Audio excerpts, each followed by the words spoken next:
Hello there guys, what is going on? Son of Chelsea back here again for another edition of Let's Talk Chelsea, breaking down the latest Chelsea news on a regular basis. Hope you're all doing well and keeping safe on this Wednesday. Achraf Hakimi appears Chelsea have lost the battle for Hakimi's signature from Inter Milan this summer. Going to give you my reaction to that.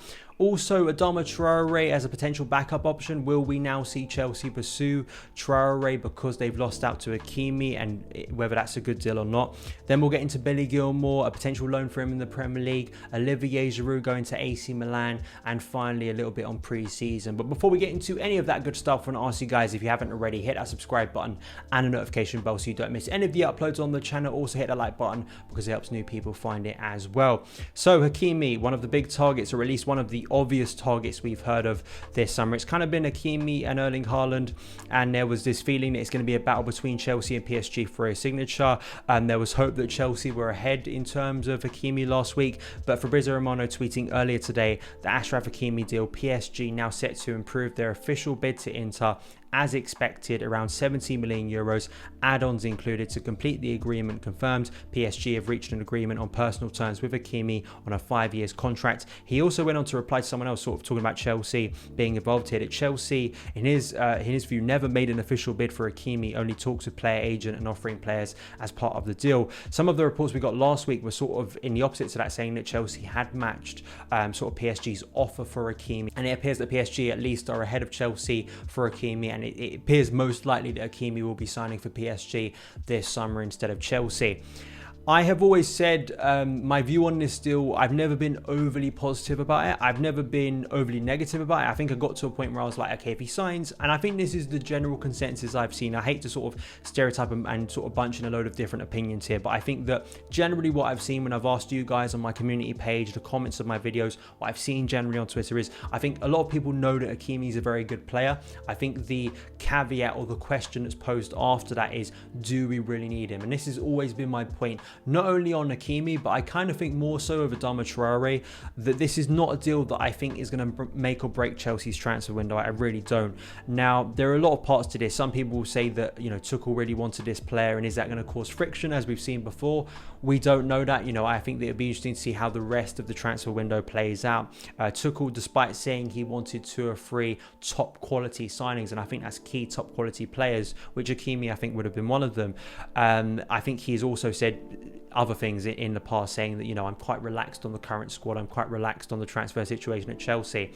I think that my problem with Hakimi has always been he's a specialist player. He's an amazing specialist, but a specialist player nonetheless. He is a right wing back, or he can play on the left too. So if we were to let Marcos Alonso go in a potential deal, it's not the worst case scenario. He could be back up to Ben Chilwell over the season. As I've always brought up, I think spending that amount, upwards of 80 million euros, 70 million pounds on him, it could be a little bit lower in the end, but to me has never felt like an essential signing. And my concern this summer was with Hakimi, if we were to splash that amount of money on the player like that, a specialist player in an area that Chelsea are kind of already strong in, and have players too coming through the academy that can offer support in that role, like Tino Livramento.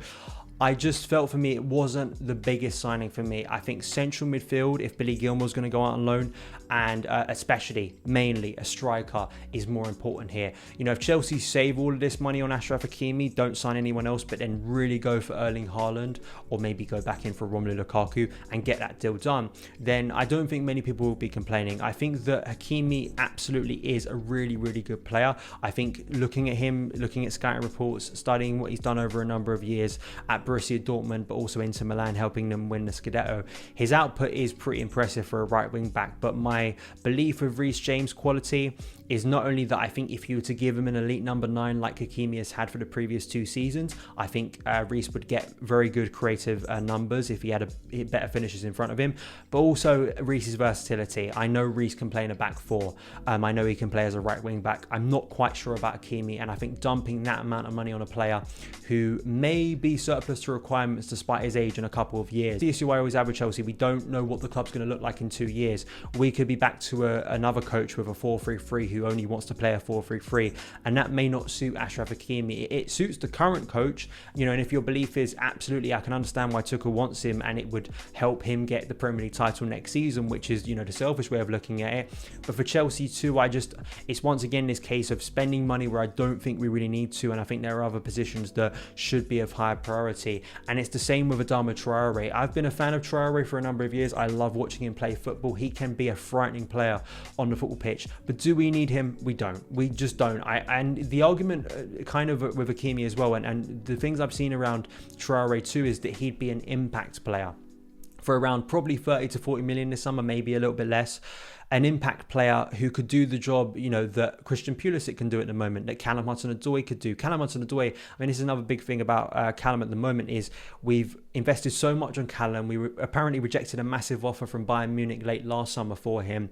Are we going to give him the time to develop? Why can't we give those minutes to Callum Hudson-Odoi? We've got Hakim Ziyech potentially for next season. I know his future's kind of up in the air a little bit at the moment, but if he stays, all of those players for me, if for Hakimi and also Adama Traore, if the argument to bring them in is to have another wide player, I'm not quite sure that makes a lot of sense to me in the current formation Tuchel is playing. But even if he was to switch to a back four, I think there are other players currently at the club who either have a higher ceiling, I think are better than Adama Traore, and I think we could give more minutes too. So that's why I don't think not signing one of Adama Traore or Achraf Hakimi is a disaster for Chelsea. I think it's worse if we leave this summer without signing a world-class centre forward. I think that's a bigger concern for me. And I know that people really rate Achraf Hakimi, but I think that Reece James has still got a long way to go. I think can develop his game. I think the problem is we haven't seen that much of Reece's creative output for Tuchel. I think if Reece starts to get forward a lot more next season, and as I say, has a better finisher in front of him, I think you'll start to see the quality of Reece James at a right wing back or as a right back too a lot more. That's why we didn't really need to sign I think Hakimi or Traore, and also Livramento. The chance for Livramento now to be a squad player, potentially rotate with Reece James over the season and then see how he goes, because I think he's a bright talent too. Let me know your opinions about Hakimi. Are you devastated by this news? Do you think Hakimi was an essential signing? Are you not that concerned about that? Adama Traore too? Let me know in the comments below. But let's get to Billy Gilmour. Norwich are hopeful of signing Billy Gilmour on loan from Chelsea. This comes from sort of the report for The Athletic for Norwich. Norwich have high hopes of signing Billy Gilmour on loan from Chelsea, but the Canaries may face some Premier League competition for a signature. The 20-year-old Chelsea midfielder is expected to spend next season out on loan to increase his game time and Stamford Bridge prospects. And Norwich's interest apparently in Gilmour has been for some time, with Daniel Farke, the former manager of Borussia Dortmund's second side, the reserve side, while Thomas Tuchel was in charge of the first team. So there is a connection between Farke and Tuchel that could help this deal get over the line. Simon Stone from the BBC reporting earlier that Billy Gilmour, in talks with Chelsea over a potential loan move next season, needs first team football, ideally in the Premier League. A bit of a surprise because the noise around a new central midfielder has kind of gone dead. I don't know, once again, we speak about Hakimi, if that completely falls dead and Chelsea don't pursue another sort of right-sided player, will the talk of maybe a Tchouameni or a Declan Rice come up again? I think that's what this would go towards, because I think if we do let Billy Gilmour go out on loan, I don't really know what the excuses of not signing a central midfielder, or at least maybe you're bringing back a Trevor Chalobah out from loan, maybe you're bringing back Ruben Loftus-Cheek, Conor Gallagher, but kind of, central midfielders, sure, but I think the type of midfielder Billy is as a deeper midfielder, I think you would be losing something in sort of rotation and the strength in midfield. So that's why I've constantly said central midfield, and I think for Billy, really excited for him to get this loan move. I think he needs it. I think selfishly he needs to get out on loan, because he's not guaranteed to be a first team starter despite his brilliant performances overall for Chelsea, despite his maturity. Constantly been impressed by Billy Gilmour. Obviously a lot of people were excited by his Scotland performance against England, where he pretty much did what he's done for Chelsea so far, under Lampard and Tuchel. You think way back to his performance against Liverpool in the FA Cup, the performance against Everton, the performance that the Etihad was simply sensational. I was just on Talk Norwich City, who I'm going to be collaborating with this season, obviously in the Premier League, to speak about Billy Gilmour. I'll leave the link in the description box below. below. So we have sort of a full chat about Billy Gilmour and what he could do. I was on with Eunice Talks Football to speak about Gilmour.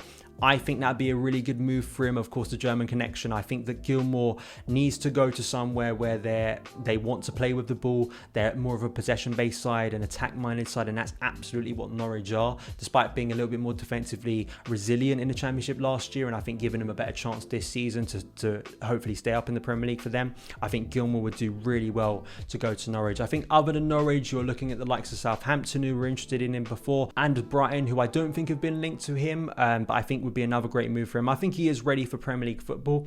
I just don't think he can spend another season where he barely gets any game time. I think this is the problem that Callum Hudson-Odoi is running into at the moment. If he spends another season barely playing for Tuchel, plays one game but then doesn't play another for like 6 more, that's not going to help his development. And I think for Gilmour, the maturity he's shown, the quality he's shown, I think this would be a real coup for Norwich, and I think it would be brilliant for Billy Gilmour to get a full season of Premier League football under his belt and get his development and come back to Chelsea a lot stronger in 12 months' time. Let me know your opinion about this. Do you think it's good that Billy Gilmour will likely be getting a loan next season? Do you think we should be keeping him with the first team under Thomas Tuchel next season? Let me know in the comments below. And 2 more things to speak about today for Fabrizio Romano. Back to him once again, speaking about AC Milan are in talks with Chelsea to sign Olivier Giroud as main target. Personal terms, according to him, have already been agreed until June 2023. AC Milan have also asked for Hakim Ziyech and Timothy Bakayoko as opportunities, but nothing advanced yet. We've spoken about Ziyech. I did a video of Nini FC. Please go and watch that. So I won't cover old ground, and I've covered Ziyech's future on the channel before.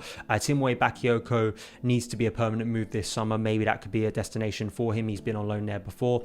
Olivier Giroud, we always knew that the moment he signed that contract, which was a bit of a surprise, we knew the potential of him moving still, and it being a case where Chelsea could get some money from Olivier Giroud leaving. So it doesn't surprise me that much that Chelsea are in talks to let Olivier Giroud go. Milan have been linked for weeks now. It appeared to be in advanced stages a few weeks ago. Maybe something will increase now of Giroud, who's at the Euros at the moment. So maybe nothing will be officially done till after the Euros. But it's a shame to lose Giroud. Losing Giroud and still the future of Tammy Abraham pretty uncertain. It does make you think about the attacking options Chelsea have at striker and why the need for a centre forward is really there. It's a bit like the Gilmour situation. If you're letting a player go, you need to invest properly. So I think that Erling Haaland, hopefully we'll see that go up again, and maybe another striker that Chelsea need, because if you do let Tammy and Giroud go this summer, then you need to bring someone in. You need to at least bring one in, potentially 2. I know Kai Havertz can play as a number 9, but Olivier Giroud, do you think it's a mistake letting him go? I think it was a smart move. Chelsea, a win-win situation. Chelsea giving him that contract extension. If we keep him, he's a veteran player. I think he's a great one to have around the dressing room. No can do a job over a season when you need him. But if we get a fee for him, that's good, and we can reinvest in the squad. Let me know your opinions on Giroud's potential exit in the comments below. And finally, preseason games have been announced, at least the first 2 against Tottenham and Arsenal, 2 London derbies, sort of a mini tournament or charity tournament, it looks like, in collaboration with the mental health charity Mind, which I think is a really good organisation and really good thing for Chelsea to be involved with this summer. We know that Chelsea will be going to Dublin, I think it is, for a pre-season training camp. Tuchel confirmed that post the Champions League final. I hope there's a few more pre-season friendlies, potentially being able to get to these friendlies as well. I think our game against Tottenham is a midweek game, I think the 1st of August at Stamford Bridge, and I think fans will be able to go to that game, obviously. So that would be a cool thing to go to. We may even see some new signings at the game, but see especially the current Champions League winning squad play that game. And as well, I think it's important after last season where we did not have a pre-season. Basically, we didn't have any games to warm us up other than the Brighton one, where a majority of the first team that played the majority of the season, I don't think were available that day for several reasons. So I think it's important that Tuchel has a few games to get going. You could maybe add Villarreal, even though it is a Super Cup final, to that list of warm-up games for the start of the Premier League season. I hope there is substantial time for Tuchel to work with the squad, get some new ideas, potentially new formations, new patterns to play potentially for the new season, and as well integrating some of those fringe players, or at least the lone players coming back that could find themselves in the first team this year. I think of Mark Gurhey, I think of Livramento, potentially Loftus-Cheek getting a chance, Conor Gallagher, lots of names that could potentially be involved and be surprise sort of inclusions this year in Tuchel's squad. Let me know your opinions about this, the pre-season, as we get into 21-22, and hopefully Tuchel taking Chelsea to a Premier League title challenge next year. But that is it for this edition of Let's Talk Chelsea. Thank you guys so much for taking the time to watch it. If you did enjoy it, hit that subscribe button and the notification bell so you don't miss any of the uploads on the channel. Follow me on Twitter at SonOfChelsea, and I'll see you again.